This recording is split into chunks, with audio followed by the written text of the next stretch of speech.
ప్రకాశం జిల్లా కొండపి వాలంటీర్లకు వందనం కార్యక్రమంలో ముఖ్య అతిథిగా పాల్గొని రాష్ట్ర మంత్రి కొండపి నియోజకవర్గ వైఎస్ఆర్సీపీ ఇన్ఛార్జ్ ఆదిమూలపు సురేష్ ప్రసంగించారు. ఈ సందర్భంగా మంత్రి సురేష్ మాట్లాడుతూ వాలంటీర్ల వందనంకు భారీ స్థాయిలో విచ్చేయడం సంతోషకరంగా ఉందన్నారు. అంచనాలకు మించి ప్రభుత్వ సేవలను ప్రజలకు అందజేయడంలో 100% విజయవంతమైందని, ప్రతి 50 కుటుంబాలకు ఒక వాలంటీర్ను నియమించి ఒక నూతన పరిపాలన విధానాన్ని తీసుకురావడం సీఎం జగన్మోహన్ రెడ్డి పరిపాలన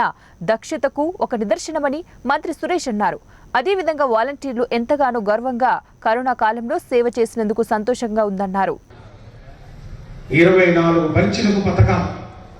డీబీటీ నాన్ డీబీటీ రెండు కలిపితే 4 లక్షల కోట్ల రూపాయలు, 2,52,000 కోట్ల రూపాయలు కేవలం నగదు బదిలీ ద్వారా 124 పంచులకు మరి సార్లు జగన్మోహన్ రెడ్డి గారు బటన్ నొక్కితే ఈ రాష్ట్రంలోని లబ్ధిదారుల అకౌంట్లోకి నేరుగా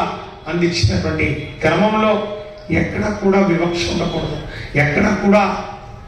తారతమ్యాలు ఉండకూడదు, ఎవరిని కూడా ఇక్కడ వేరు చేయకుండా అన్ని సంక్షేమ పథకాలు అందేలా చేయాలి, అందుతున్నా లేదా తెలియజేయాలి అన్న దానికి ఈరోజు ఈ యొక్క వారధిగా వాలంటీర్లు 4 సంవత్సరాలు చిక్కని చిరునవ్వుతోటి అవ్వాతాతలకు 1వ తారీఖున అయిందంటే చాలు పొద్దున్నే